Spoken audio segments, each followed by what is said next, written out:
mit euch unterwegs in der PortAventura World in Spanien in der Nähe von Barcelona und nehmen euch mit. Wir sind im PortAventura Hotel diesmal, das haben wir gebucht, weil das günstigste war, was ging.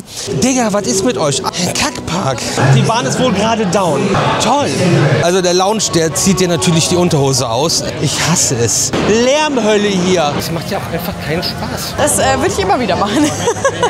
Guckt euch mal hinter mir an, wie schön das hier ist. Toller Plan. Danke, PortAventura. Nee. Fand ich schrecklich. Einfach schrecklich. Mahlzeit, herzlich willkommen beim Radio Video Magazin und einem neuen Video unsererseits. Und wir sind mit euch unterwegs in der PortAventura World in Spanien in der Nähe von Barcelona und nehmen euch mit. Wir sind im PortAventura Hotel diesmal, das haben wir gebucht, weil das günstigste war, was ging. Und da gehen wir jetzt mit euch rein, checken ein und zeigen euch das Zimmer und dann reden wir über alles andere. Hübsch ist es ja von außen. Ob es das von innen ist, seht ihr jetzt?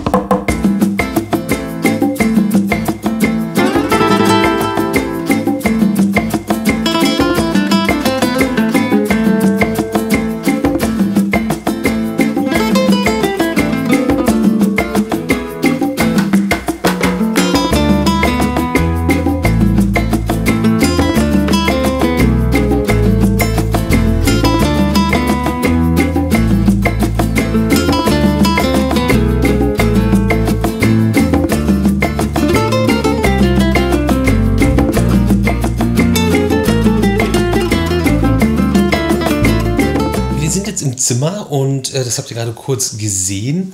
Check-in auch schon, weiß ich nicht. Also du stehst in der normalen Warteschlange an und Leute, die auch normale am Start sind, stehen in der, wir haben Online-Check-in-Schlange und werden bevorzugt und brauchen auch Ewigkeiten. Egal. Jetzt versuchen wir, unsere Frühstückszeit zu buchen. Die muss man nämlich online irgendwie reservieren. Park-WLAN dauert erstmal, bis man sich damit verbunden ist, wenn man alles eintragen muss. Wenn man nicht ankreuzt, dass man Marketing-E-Mails erhalten möchte, bekommt man eine Push, wenn man sich das nochmal anders überlegt, sollte man das vielleicht jetzt doch machen, weil dann verdoppelt sich die Browsing-Geschwindigkeit. Jetzt gucken wir mal, ob das funktioniert und dann buchen wir mal unsere Frühstückszeit. Abendessen, wir haben Halbpension hier uns rausgesucht und gebucht, ist von 19:30 bis 22:30 Uhr. Da muss man keine Zeit reservieren, das ist auch dann wahrscheinlich Mord und Totschlag. Der Aufzug, der kann gar nichts. Nee, der ist ganz schlimm.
Wir waren kurz in der Stadt, haben was eingekauft, damit wir noch ein bisschen Softdrinks auf dem Zimmer haben und sind dann zum Essen gegangen und wir haben ja Halbpension, haben wir ja schon gesagt, glaube ich.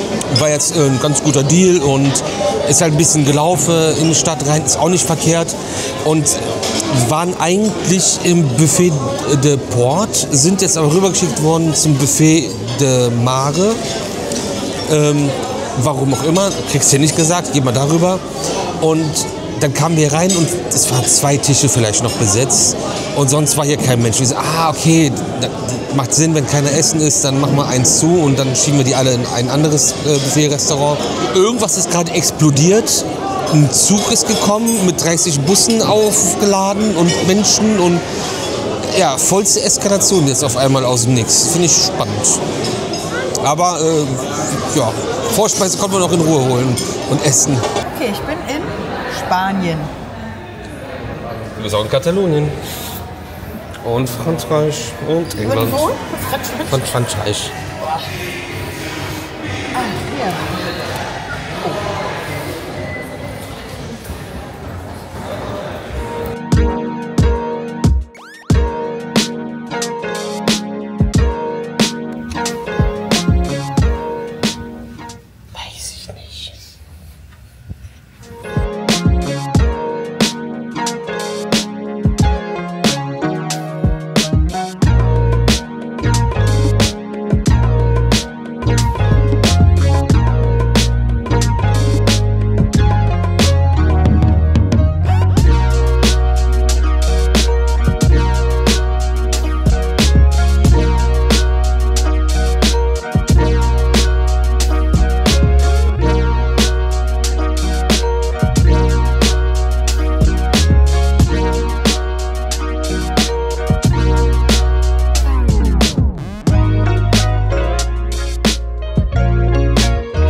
So Leute, wir waren gerade beim Frühstück, das habt ihr gesehen, hier in der Lobby ist Eskalation und Alter. Ach so. Ja, und als Hotelgäste gibt es Early Entry eine halbe Stunde vorher.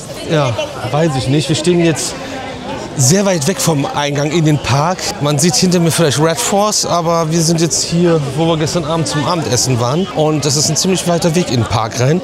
Man hat hier immer so eine Karte, das ist die Zimmerkarte, da kann man dann mit zum Abendessen, da ist aber auch dein Frühstück dann drauf reserviert und das ist die Karte für den Parkeintritt. Bei unseren Besuchen, eigentlich fast bei allen, ist das dann, wenn man so Pakete hat, so eingeplant, dass man innerhalb dieses Besuchs dann nur einmal Ferrariland machen kann. Das wäre jetzt der beste Zeitpunkt, weil wir Zeit haben und hier rumstehen, um über Ferrariland zu sprechen. Das ist das Second Gate hier in der PortAventura World. Die haben einen Wasserpark, die haben 2 Freizeitparks. Der zweite Freizeitpark ist Ferrariland. Da waren wir gestern Abend auch noch mal kurz und sind Red Force gefahren. Grandios. Schnellste und höchste Achterbahn in Europa. Drittschnellste Achterbahn der Welt, glaube ich, gerade aktuell. Zweithöchste Achterbahn der Welt, gerade aktuell, wenn ich das so richtig auf dem Schirm habe. Launch Coaster von Intermin, wirklich geil. Ne? Die Beschleunigung, die Geschwindigkeit, die Höhe, wirklich grandios.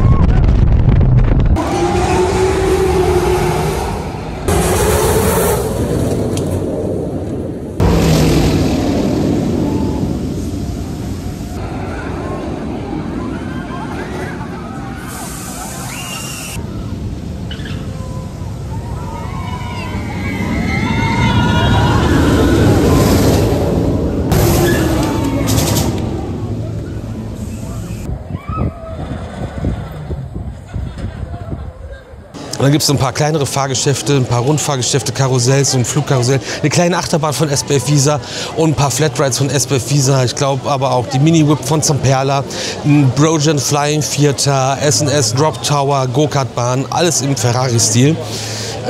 Ja, bietet jetzt aber am Ende doch wieder nicht so viel. Hat gestern nur von 17 bis 22 Uhr aufgehabt. Wie das heute ist, weiß ich nicht. Könnten eventuell noch mal hingehen, weil das gestern war im Rahmen eines Intermin-Events, dass wir da noch mal waren. Aber jetzt gehen wir in die PortAventura Park selbst. Und das ist der Hauptfreizeitpark hier. Mit verschiedensten Attraktionen. Da haben wir ein paar Sachen gemacht, da reden wir heute noch drüber. Ein paar Sachen versuchen wir heute zu machen. Was man zum Beispiel sich auf jeden Fall jetzt am Anfang direkt abschminken kann, ist die neueste Attraktion Uncharted. Das ist ein Intermin Multi-Dimension Coaster. Der wurde gestern bei Licht von uns gefahren. Aber Da ist auch direkt ein Hoteleingang von einem anderen Resort. Das ist auf der anderen Seite des ganzen Komplexes hier. Und da sind sie gestern, das haben wir nämlich dann live gesehen, als aufgemacht wurde, alle reingestürmt und haben direkt mal 1 Stunde 40 Wartezeit da reingezimmert. Übrigens aber auch bei Red Force, der Achterbahn im Ferrari-Land. Der Park hat um 17 Uhr aufgemacht, um 17:01 Uhr war da schon 1 Stunde 20 Wartezeit bei der Achterbahn. Und ich weiß nicht, wie lange es jetzt dauert, hier reinzukommen. Wir haben das auf jeden Fall nicht erwartet, dass hier so eine riesen Queue ist. Nur als wir gerade aus dem Zimmer raus sind, haben wir uns über den Lärm schon gewundert. Und ja, gefühlt gibt es auch nur Hotelgäste in dem Park, also bringt das eigentlich auch wieder nichts. Ich kann mir fast nicht vorstellen, dass so viele Leute jetzt noch kommen, um normal den Park zu besuchen. Was ich erfahrungsgemäß mal mitgebracht habe und was, glaube ich, sich nicht geändert hat, ist, wenn du keinen Fastpass hast, hast du den verloren. Wir haben keinen Fastpass, wir zeigen euch das mal, wie das ist ohne. Und die schreiben hier sogar, wenn bei der Buchung dazu, wenn du das Hotel buchst, dass man damit rechnen sollte, dass man hier nicht alles fahren wird. Ich korrigiere, dass man im Resort nicht alles erleben kann. Okay, schauen wir mal. Wir haben so ein paar Sachen, die wir gerne noch mal machen würden und dann ist das auch fast schon egal, aber ja, die Gesamtexperience bis jetzt war noch nicht überzeugend. Und gerade tun die nicht viel dafür, dass das irgendwie sich noch ändern wird. Aber wir gucken mal, was der Tag so bringt. Also, wir waren 5:45 in dieser Warteschlange am Ende angekommen. Ja, man kann natürlich früher zum Early Entry gehen, aber wenn die Tore um 1:30 aufmachen, Early Entry, dann gehe ich natürlich auch nicht irgendwie 3 Tage vorher dahin. Hat jetzt gedauert bis 44. Die Scanner, da muss man die Karte feste draufdrücken. Man kann nicht einfach nur einen QR-Code über einen Scanner halten. Und dann steht hinter dem Drehkreuz, wenn du endlich hier drin bist, eine Alte und will dich befragen. Digga, was ist mit euch? Aber ist nicht schlimm, Early Entry lohnt sich voll, weil die normalen Parkgäste kommen auch schon alle rein. Und da steht auch ein Haufen Menschen. Haben wir auch gerade schon gesehen. Lieben wir. Es ist ja wirklich. Wir haben echt gedacht, wir machen es nochmal. Wir buchen nochmal so ein Wochenende hier. Wir geben dem Park nochmal eine Chance. Ein Kackpark. Schön sieht's aus, wenn man nicht genau hinguckt. Und Attraktionen sind cool, wenn man nicht viel kennt. Aber auch so sind da echt ein paar spannende Bahnen dabei, keine Frage. Aber Gesamtexperience? Nee.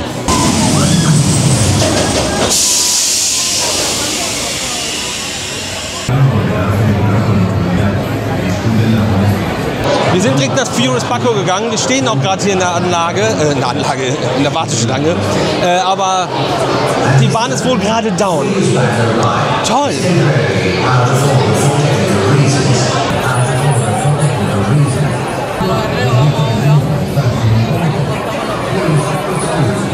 Hat ja echt wieder mal alles wunderbar geklappt. Ist gerade noch gefahren, bis wir hier drin standen. Alter, ey.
Wir sind den absolut furiosen Speck gefahren, Furious Bacon.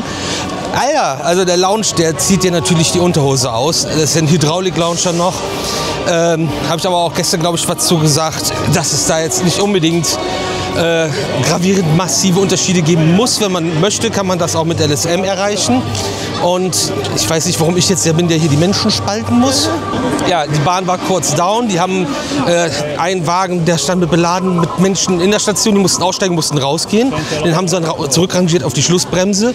Dann haben sie vom Lounge-Track den Zug zurückrangiert, die Leute rausgeholt, einmal an die Seite gestellt, einen Zug abgeschossen, einen vorgefahren, die Leute reingesetzt, pumpen und es geht weiter. Also hat schon ein bisschen gedauert jetzt, ne? Aber wir kommen gerade raus nach der Fahrt. Lounge geil, erste Kurve Katastrophe, danach eigentlich ganz okay und natürlich eine super beeindruckende große Anlage. Und jetzt steht vorne dran 2 Stunden Wartezeit. Bruder. Aber es ist nicht schlimm, weil bald verkaufen sie irgendwo noch Fastpass für den Fastpass-Verkauf. Weil da war auch schon eine riesen Queue. Ich hasse es. Die Fastpass-Schlange komplett überfüllt. Und die Operation an sich ist auch nicht gut. Das ist nicht wie bei Disney, dass das irgendwie schnell abgefertigt wird und so ein bisschen fair, sondern einfach nur Fastpass First oder Expresspass First oder wie es immer hier heißen mag. Ich weiß gar nicht, wo wir jetzt lang gehen. Schamala. Aber ich sehe es jetzt auch nicht ein, hier 80, 90 Euro zu bezahlen, on top zu allem, um mir irgendwie den Fastpass zu haben. Weil die das auch so wollen und das so operaten und so betreiben und nicht mit voller Kapazität fahren, um diese Dinger zu verkaufen. Ey, dann nimm doch einfach mal, Gottverdammt, mehr Eintritt. Aber wahrscheinlich funktioniert das einfacher, den Leuten hier nochmal dann, damit, wenn sie schon mal hier sind, die Kohle aus der Tasche zu ziehen, als im Vorfeld. Diese Verbrecherbande. Erstmal hängt das auch überall hier mit dem Expresspass, deswegen wissen wir auch so gut, dass Expresspass heißt und nicht Fastpass. Lohnen tut sich das jetzt auch nicht unbedingt so krass, weil Uncharted zum Beispiel gar nicht mit drin ist. Da gibt es nur Einzel-Fastpässe für und gestern haben wir geguckt, da hat ein Fastpass für eine Person für einmal Uncharted fahren 19 Euro gekostet. Es kann hier so schön sein.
Eine Sache, die wir auch direkt mal mit erwähnen können, ist, es sind aktuell auch Maces, die man hier machen kann. Und jetzt direkt morgens zum Parkstart schon kann man so random einfach ein Mace-Ticket kaufen, eine Mace buchen und dann da reingehen. Wir sind gerade bei Rack vorbeigekommen, sah ganz interessant aus. Aber irgendwie, das ist ja mit so einer Musik, die jetzt gerade hier läuft und dem Wetter und überhaupt einfach im normalen Parkbetrieb, der übrigens heute von 11 bis 18:30 ist, weiß ich nicht. Spannend.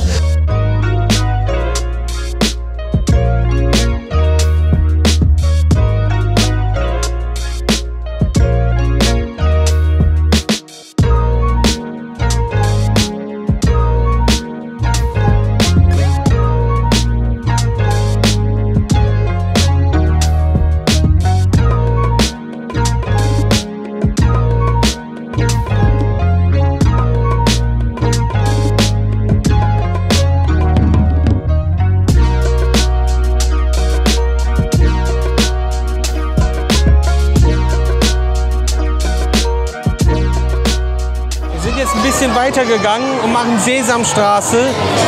Irgendeine Mission war es, ich vergesse es immer wieder. Und Trackless Dark Ride. Und es gibt echt nichts Schöneres als in Spanien ein Indoor-Zickzack-Wartebereich, der komplett voll steht. Also die Müllsäcke hier auf der Treppe in der Warteschlange zu lagern, damit man die jetzt einfach beim Mülleimer tauschen kann, nicht so schön. Wartebereich, in dem wir uns ja gerade befinden, ist echt schön gemacht. Es ist natürlich super laut hier, man versteht Grover kaum, der aber hier als Animatronic rauskommt und uns abholt und die Story schon mal vom Ride erklärt. Und der hat hier quasi ein Detektivbüro und wir müssen helfen, bei der Sesamstraße einen wirklich großen Cookie wieder zu finden, der verschwunden ist. Der Bruder hat auch Hunger. Und der Animatronic kommt raus, läuft über den Balkon, ein bisschen hinterher erzählt was und verschwindet dann hinter Screens und aus einem Schattenspiel wird dann auch einfach ein animiertes Video, aber trotzdem bleibt das Ganze interaktiv. Wir bekommen auch unser Unterstützungsgerät, um die Targets auszulösen, gezeigt und der drückt einmal ab und dann schießt er hier durch die Hood und trifft die Lampe, den Ventilator, der darauf reagiert, und der hat auch eine Taschenlampe und die Taschenlampe ist so hell, dass auch hier der Raum dann dementsprechend beleuchtet wird. Das sind coole Effekte und der Ride hier wurde von ETF gebaut und das Ganze drumherum kommt von Sally Dark Rides. Vielleicht kommen wir irgendwann auch in die Loadstation.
Ja, wir sind gefahren, gute halbe Stunde gewartet. An sich cooler Dark Ride, aber interaktiv wieder, aber so, dass du wirklich volles Horn die ganze Zeit ballern musst. Und also echt wirklich viel. Was auch bei Uschi nicht funktioniert hat oder nicht richtig funktioniert hat. Meine Knifte hat irgendein komisches Geräusch die ganze Zeit gemacht, da war so ein Rasseln drin. Ernie und Bert Animatronics waren leider aus und standen da apathisch. Fällt halt keinem auf wahrscheinlich. Und jetzt der letzte Screen, das eine Auge auf jeden Fall schon mal irgendwie nicht weggeglitscht, aber so schon matt geworden, dunkel geworden von dem 3D, weil du hast eine 3D-Brille auf, das sollte man vielleicht dazu erklären. Auch ständig hängen geblieben und es gab auch nicht die Fotos, es wurden keine Fotos wahrscheinlich gemacht und keine Fotos eingeblendet, wer welchen Punktestand hat, was eigentlich ein cooles Feature ist. Das ist ein bisschen schade. So, vor allem, wenn das Interieur ganz gut schon dich einstimmt und der Dark Ride auch an sich schön aussieht. Aber diese Interaktivität, ich weiß nicht, wer das den Parks immer erzählt hat, die Leute das wollen. Wir haben noch keinen getroffen, der sagt, ja, ich habe davon Spaß an dem Rumgeballer. So, wir haben eine gute Stunde gewartet und sind Shambhala gefahren. Und ja, Single Rider haben wir gemacht und ein bisschen Glück gehabt. Also eigentlich auch nicht, aber die Bahn ist down gegangen, aber so richtig down. Irgendwie, ich weiß nicht, was das Problem war.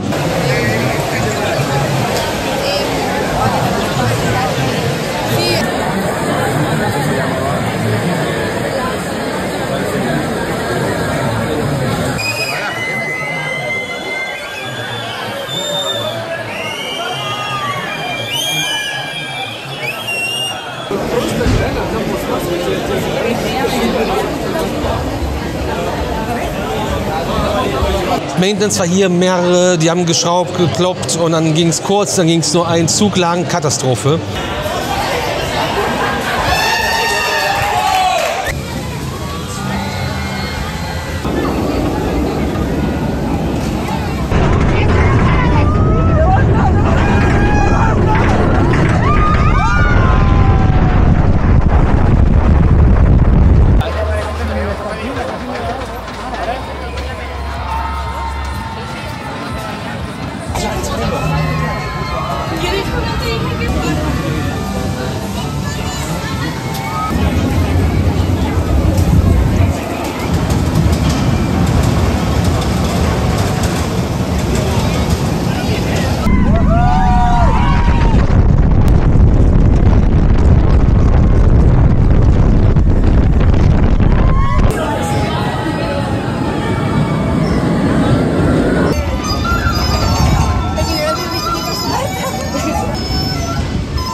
Auf jeden Fall, nach einer guten Stunde konnten wir dann fahren, weil auch viele Leute dann rausgegangen sind. Shambhala ist jetzt bei 1 Stunde 50. Dragon Khan ist die B&M-Bahn hinter mir.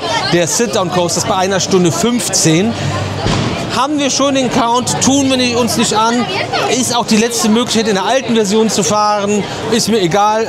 Wenn Parks da was dran ändern, wie eine Bahn fährt, weißt du, wie eine Bahn fährt. Stampida, 1 Stunde 20, wollte ich eigentlich ausprobieren. Holzachterbahn mit Kumbak-Zügen, die inzwischen auch Titan Track hat, aber auf ein paar Stellen. Uncharted, 1 Stunde 40. Wo haben wir denn noch hier? Unseren Furious Baku ist runtergegangen auf 1 Stunde. Street Mission hoch auf 40 Minuten. Also hier ist echt die Hölle heute los. Aber man kann Shambhala ja auch nur mit 2 Zugbetrieb machen, obwohl man 3 Züge besitzt, aber die fahren hier nie mit 3 Zügen.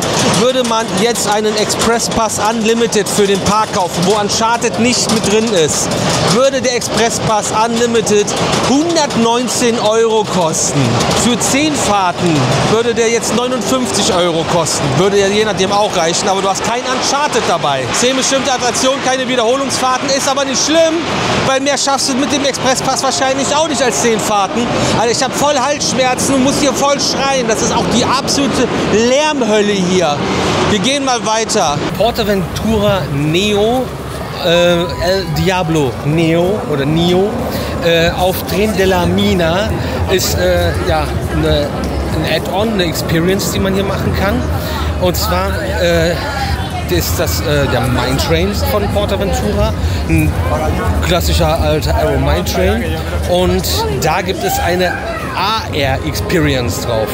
Und das haben wir gestern gemacht und ausprobiert, nachdem wir was anderes gemacht haben, da kommen wir glaube ich gleich auch noch vorbei, da sprechen wir auch noch drüber, und haben das probiert, und das ist kein VR-Headset, mit dem du Achterbahn fährst, sondern ein AR-Headset, und das bedeutet, ihr seht das, was echt da ist, in echt. Also wenn die Uschi neben mir steht, dann sehe ich die Uschi auch. Und dann wird drumherum Zeug animiert, wo man durchfährt, was an einem vorbeifährt. Teilweise ist das so ein bisschen weggeglitscht, aber es hat sehr gut funktioniert. Vor allem, weil du halt die Achterbahnfahrt einfach in echt immer noch siehst und drumherum einfach was anderes passiert. Also für mich, wenn irgendwie weiter weg der Himmel verändert werden würde zum Beispiel und so eine Endzeitstimmung wäre, da wird das, glaube ich, grandios funktionieren, weil als da so Vögel rein animiert waren, die sahen echt aus. Aber es gab auch einen Falken, der dann von hinten über einen weggeflogen ist, und dann so eine Schlange, die mit einem mitgeflogen ist. Das war schon sehr krass. Sehr beeindruckend, hat echt Bock gemacht und war auf jeden Fall mal was anderes, was gut funktioniert hat. Und VR hat bei mir noch nie gut funktioniert auf Achterbahn. Und so tue ich dich mal ein bisschen schwer. 6 € kostet das Ganze extra, und dann ist man in der ersten bzw. dritten Reihe, damit nicht zu viel vor allem ist und man ein bisschen freie Sicht hat. Die haben da auch noch so ein paar andere Ideen, um das noch weiter zu entwickeln, aber wie gesagt, es hat sehr, sehr gut funktioniert, hat uns gut abgeholt, entertained. und hat, glaube ich, ein bisschen mehr Zukunft als VR auf Achterbahn. Gibt auch irgendwie gefühlt eigentlich nur noch einen einzigen Freizeitpark auf der ganzen Welt, der das anbietet, und der vertreibt das auch. Schwierig. So, wir gucken mal, was wir machen. Theoretisch gehen wir jetzt mal zur Western Stunt Show. Das wollen wir nämlich mal validieren, ob Uschi das immer noch lustig findet. Einmal kurz aber gezeigt, die Berg- und Talbahn hier, die sieht richtig geil aus. Leider gerade leer. Und bis sie beladen ist und fährt, dauert es zu lange.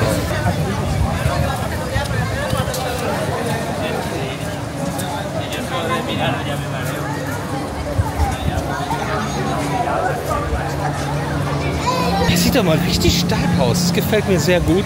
Vor allem so dieses kleine Halbdach und dann dieser Tempel, wo man durchfährt und der ganze Stil. Das ist nice. Ja, das ist leider nur ein Operator, deswegen dauert das auch so lang, der arme Mensch. Ja, der muss reinlassen, rauslassen, kontrollieren, machen, tun. Deswegen dauert das auch so ein bisschen. Wir haben irgendwie mal eine Parkvorstellung gemacht gehabt, aber bringt jetzt auch nicht viel, jetzt immer die ganzen einzelnen Attraktionen aufzuzählen. Wenn ihr auf der Homepage seid und kurz da durchscrollt, dann seht ihr das auch alles. So, was ist mit Templo de Fuego? Das würde ich ja gerne mal sehen. Das war nämlich das letzte Mal geschlossen, als wir hier waren. Ist das einfach kontinuierlich? Das ist so eine Effektshow mit Feuer, Wasser und so. Soll, glaube ich, ganz cool sein, aber man weiß nicht, wie lange es dauert, bis man jetzt hier dran ist oder wann es wieder losgeht. Weil hier stehen die Leute auch irgendwie bis Drute. Es gibt sogar Express. Stand dran, dass es eine Stunde dauert. Eben stand dran, dass das eine Stunde dauert, höre ich gerade aus der Regie. Ja, wir müssen ja eh da hinten jetzt hin, wenn wir die erste Stuntshow sehen wollen. Das ist nämlich von den Zeiten ganz realistisch. Und dann reißen wir uns hier kein Bein aus, weil es macht ja auch einfach keinen Spaß. Also wenn es voll ist, ist ja okay, aber wenn es voll ist und kacke operated wird, dann ist nicht okay. Das ist der Unterschied. Das vielleicht auch nochmal unterstreichen und betonen. Eine Stunde Wartezeit für diese Effektshow, die ist also kontinuierlich. Läuft, Leute rein, Leute raus. Ah, Kapische. Da müssen wir mal gucken. Also, ja, die Show müssen wir mal gucken und müssen wir gucken, ob wir das...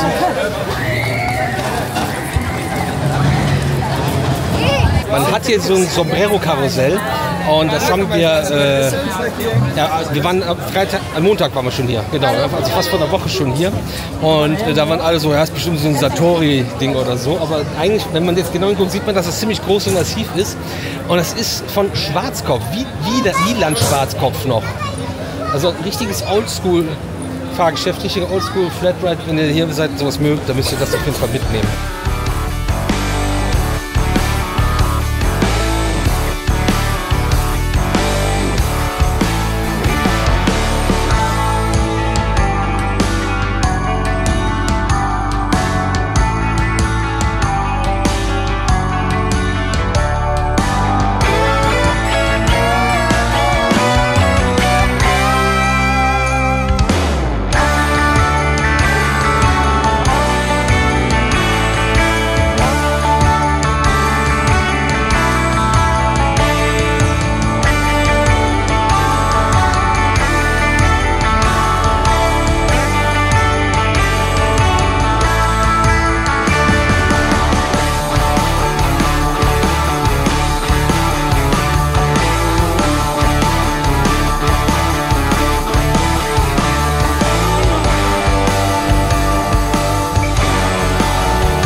So, hier ist noch Tomahawk, eine Holzachterbahn mit Mini GCI Millennium Flyer, also GCI Mini Millennium Flyer, so wäre vielleicht richtiger.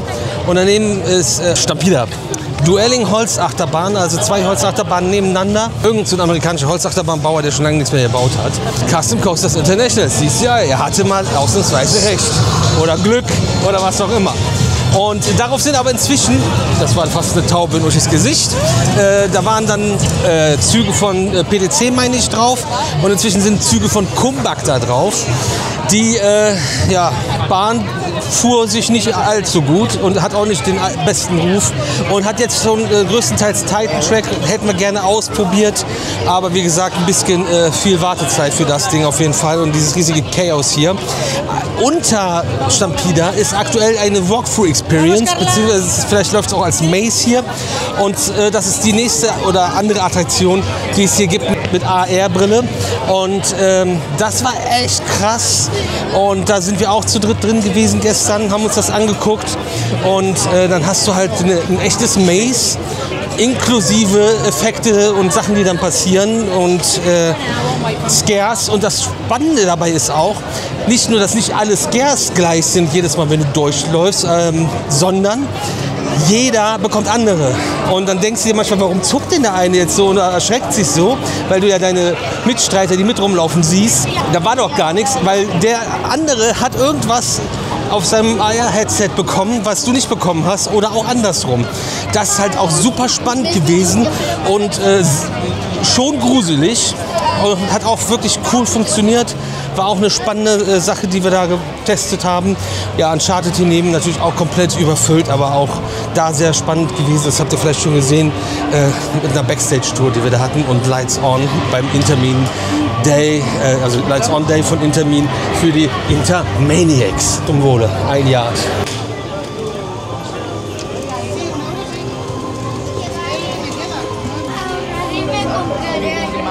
Ja, schade.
Wir waren jetzt gerade in der Western Star Show, die ist jetzt im Moment 3-mal am Tag.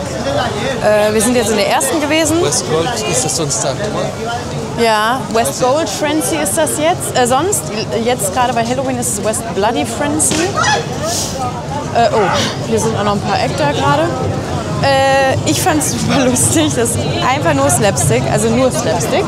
Nichts dazwischen, nichts zwischen ernst oder nur ein bisschen lustig, sondern es ist nur Slapstick. Finde ich super. Die haben es gut gemacht, auch wenn man jetzt keine Ahnung hat, was die da reden, obwohl die ein paar englische Passagen reingebracht haben, aber nichts, was man wirklich versteht. Hat man irgendwie verstanden, da ist gut gegen böse, fertig. Ne? Also mehr musste man auch nicht wissen, weil es halt, glaube ich, keinen riesen Handlungsstrang gab. Cooles Make-up, coole Leute, die waren da alle so ein bisschen zombie-mäßig oder eben nicht zombie-mäßig und das war so diese Fehde. Ja, also ich habe mich auf jeden Fall kaputt gelacht, teilweise, und das hat mir gut gefallen. Das würde ich immer wieder machen.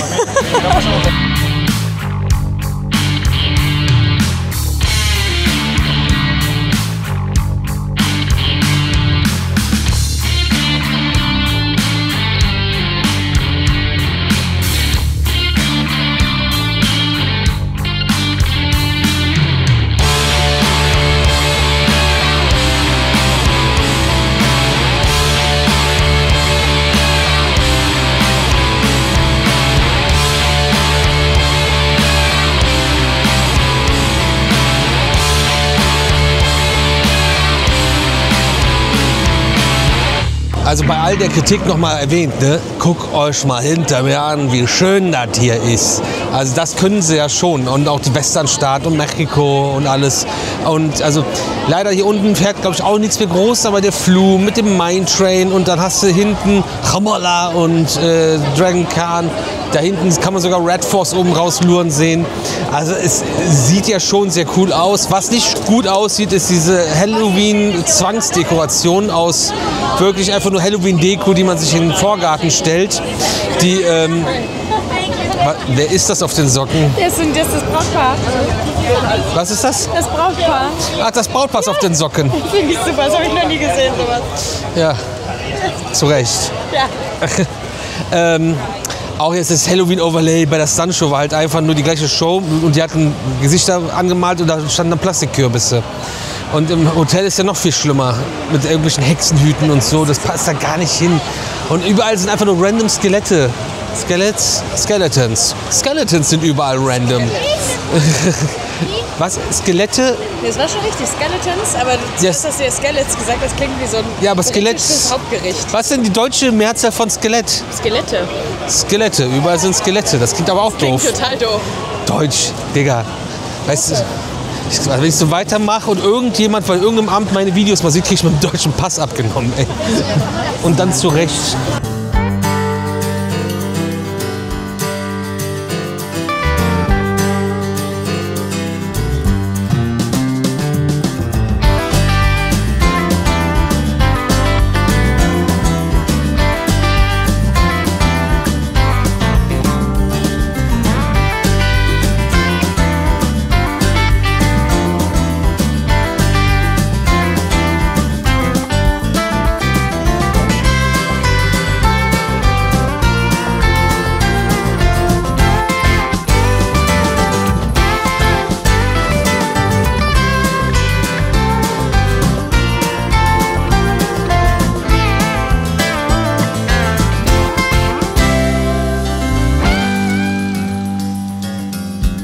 Wir sind einfach nichts mehr gefahren.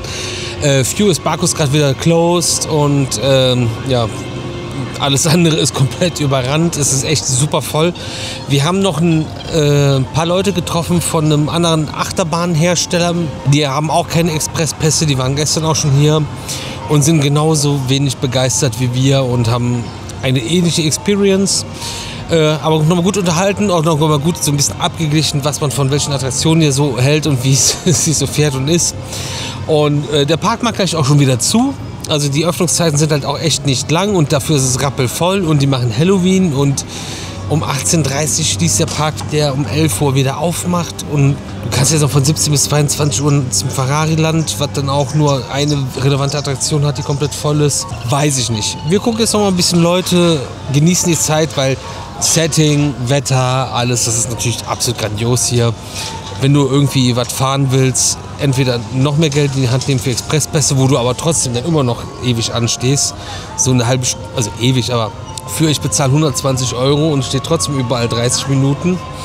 Schwierig. Genau, dann genießen wir einfach die Zeit hier und gucken einfach mal und sind ja gerade die ganze Zeit hier rumgelaufen und lassen einfach ein bisschen wirken, reden viel über viele Sachen und ja, Input und einfach gucken, was ist, was wird man anders machen, was machen die gut und einfach sein eigenes Wissen ein bisschen aufbessern. Und das machen wir jetzt auch ein bisschen, solange ich noch lebe. Leute, wir müssen noch mal kurz über die Operation in diesem Park sprechen. Denn wir sitzen jetzt gerade hier bei Furious Baku und haben mal gerechnet. Und rein rechnerisch kommen wir auf eine Kapazität von 720 Personen pro Stunde. Haben aber nochmal nachgeschlagen bei der Rollercoaster Database. Ich hatte noch 2 Sätze. Werde unterbrochen. Wisst ihr jetzt, warum ich mich immer so aufrege? Man hätte jetzt nicht einfach 10 Sekunden warten können. Weiß ja nicht, wann du fährst. 720 Personen rechnerisch pro Stunde, die Furious Baku hier fahren in PortAventura im September 2025. Eine theoretische Kapazität von 1500 Personen pro Stunde hat diese Anlage. Dass die theoretische natürlich immer am maximalen Peak ist, was geht, wissen wir alle.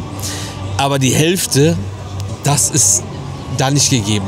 Spannend, vielen Dank dafür. Und jetzt gerade, wo ich unterbrochen wurde, ging es darum, dass der Park heute einfach 2 Stunden länger auf hat als das angesagt war, was dafür spricht oder das immer unterstreicht, wie voll es heute ist. Ändert jetzt nicht viel an den Tatsachen, dass die Bahnen immer noch alle viel zu voll sind. Und die Fastpässe schon lange ausverkauft sind. Man sogar Fastpässe für die Show kaufen konnte. Aber schön ist es ja hier.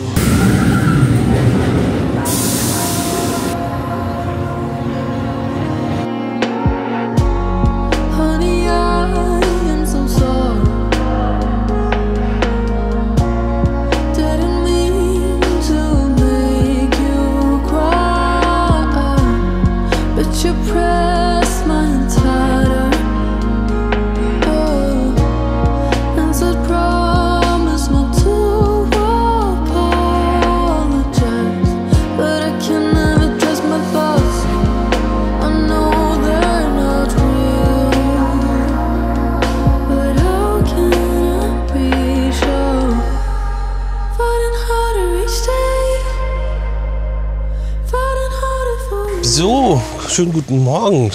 Ja, gestern nach dem Parkbesuch sind wir auch nicht mehr alt geworden. Ich kränke so ein bisschen vor mich hin.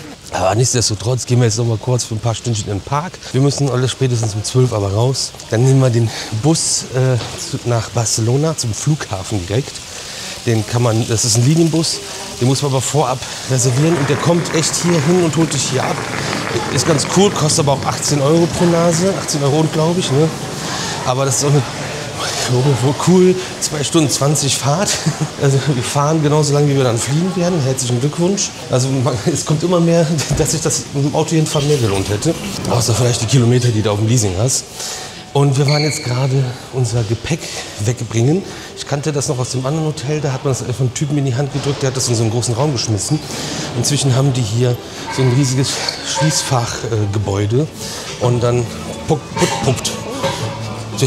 Ich glaube, er tauscht nur die Fässer. Und dann kann man seine Koffer da einschließen. Kostet im Großen, wo wir dann beides von uns reinbekommen, zusammen reinbekommen, 6 €. Ist auch für den ganzen Tag dann das Schließfach. Ja, kann man auch so machen. Aber man kann den Service aber auch einfach für Hotelgäste am Abreisetag und am Anreisetag inkludieren, meiner Meinung nach, weil du ja auch schon in den Park kannst und so. Und wenn du jetzt nicht mit dem Auto hier bist, sondern das Zeug hast, weiß ich nicht. Wäre ein Service, aber Service ist hier eh schwierig. Also wenn du einmal hier dein Batzen Kohle hingelegt hast, dann ist auch gut, dann bist du auch egal. Und alles andere kriegst du nicht oder lassen sich teuer bezahlen. Und ja, ich soll auch noch Schluck auf. Wir gehen uns mal den Pool angucken.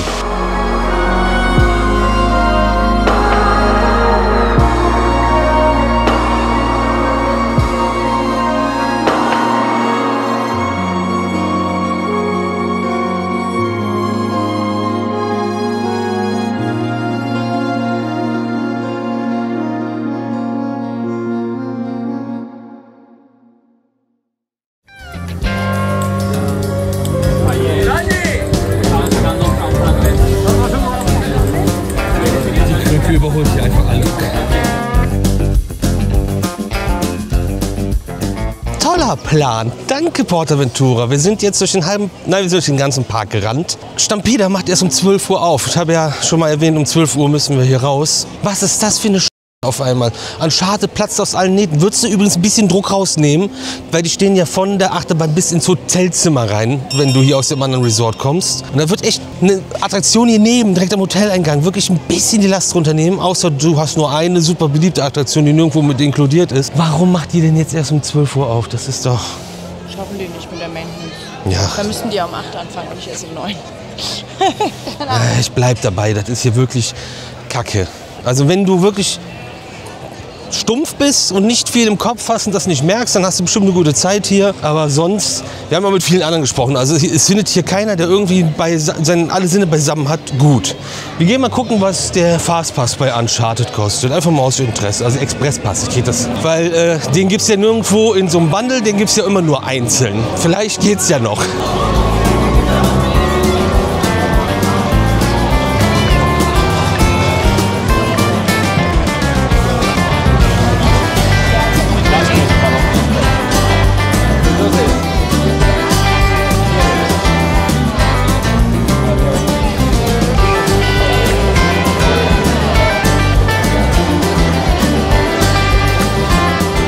Uncharted, der Expresspass pro Person kostet jetzt 20 €.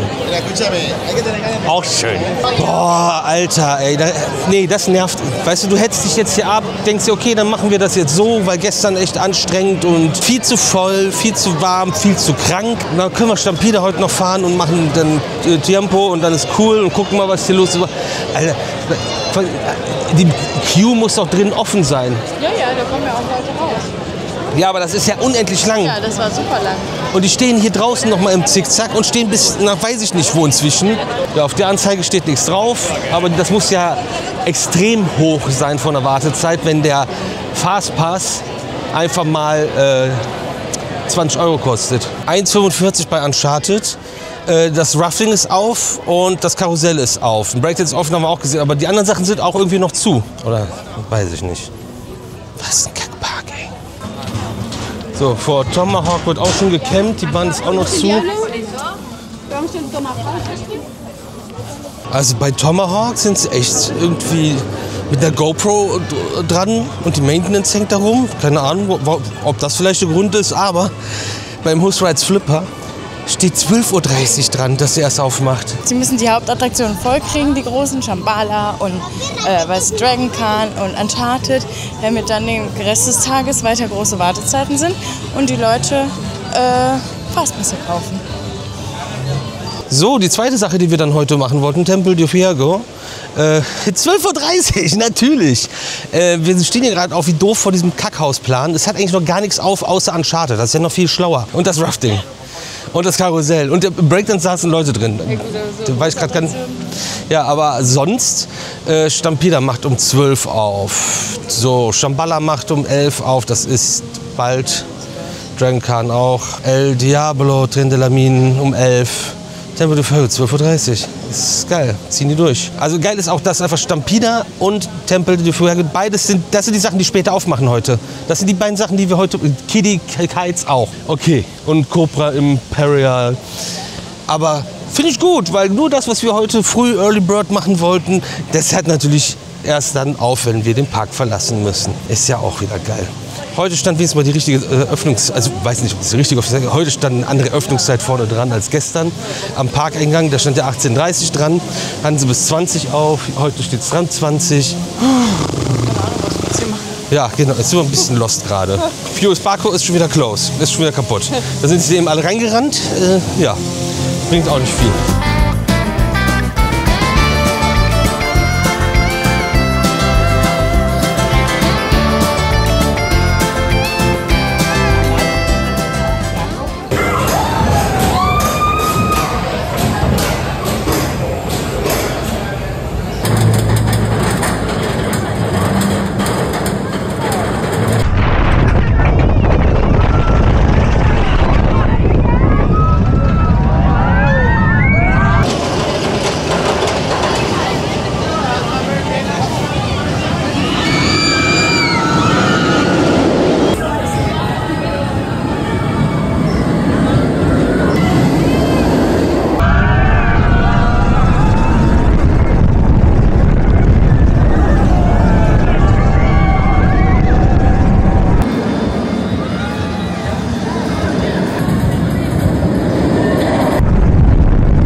eigentlich schon wieder out jetzt, weil hier die Achterbahn lang fährt.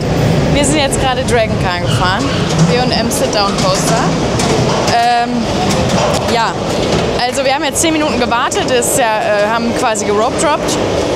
Ja, also brauche ich ja sowieso nicht, wisst ihr ja vielleicht schon.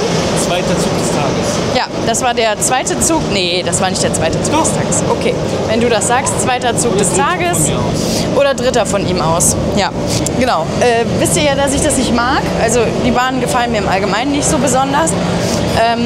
Ich bin jetzt aber, habe gedacht, komm, wir müssen nicht warten und dann fahren wir nochmal. Also das ist einfach nicht schön, ne? Also die ist irgendwie viel zu schnell, hat man das Gefühl. Deswegen schlägt die so, also sie schlägt auf jeden Fall total. Inversionen sind der absolute Horror. Also tut einfach nur weh, vor allem die engen.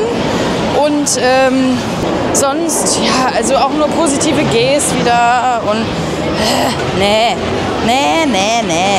Fand ich schrecklich, einfach schrecklich. Boah, das weiß ich nicht genau, was das jetzt war. Irgendwas wurde da geschmolzen von der Achterbahn. Den haben wir zum Jubiläum bekommen von 30 Jahre PortAventura, so ein Geschenk. Aber ich weiß nicht genau, was da geschmolzen wurde, ehrlich gesagt. Und du weißt es auch nicht mehr? Nee. Ach so, ja. Steht da auf Spanisch drauf, können wir bestimmt übersetzen und zeigen euch den dann demnächst auch mal.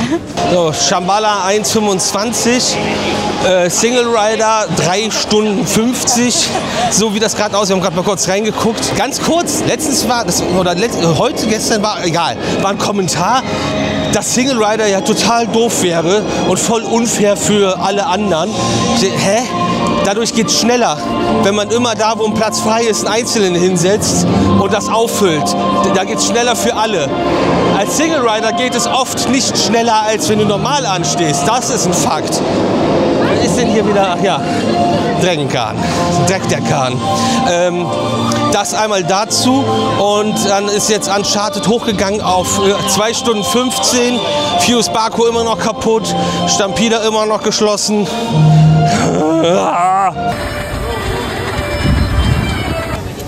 Wenn alles besetzt ist, verstehe ich das voll, dass man dieses Schild ignorieren muss und sich hier hinsetzen muss. Hinter die Absperrung. Ja, Monk. Ich weiß nicht, aber irgendwie finde ich die Stimmung für den Halloween Maze gerade, was hier betrieben wird, nicht Halloween Maze mäßig. Naja. So, wir sind noch ein bisschen herumgestratzt, aber wir haben nichts gefunden, was unter einer halben Stunde war.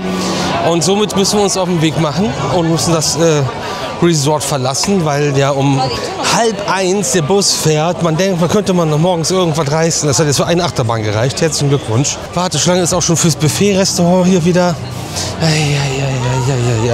Ja, und Stampeder. Man könnte jetzt auch denken, okay, dann rope-drop die Bahn doch und dann rennt der raus. Ja, da sind jetzt schon 10, 15 Minuten vorher, bevor die aufmachen, geht die Schlange schon da durch den halben Bereich wieder, weil sie warten, dass der Quatsch gleich aufmacht. Ja, weiß ich nicht. Glaube ich, haben wir jetzt genug gesagt, dass das nicht unser Park ist. Wenn es euch hier gefällt, cool. Freut mich. Wenn ihr hier noch nicht wart, wisst ihr, was auf euch zukommt und es wird dann auf jeden Fall besser, weil ihr nicht so den Experience dann, also weil ihr das Schlechte erwartet. Aber vor 6 Jahren waren wir hier. War es nicht so schlimm. Es war auch schlimm, aber nicht so schlimm, habe ich das Gefühl. Nun gut. Dann war es das von uns außer PortAventura World. Ich hoffe, ihr habt ein bisschen was mitgenommen, habt ein bisschen Unterhaltung, habt ein bisschen was gesehen. Wir stratzen zum Bus, fahren nach Barcelona rüber und fliegen nach Hause. Genug Spanien für diese Woche.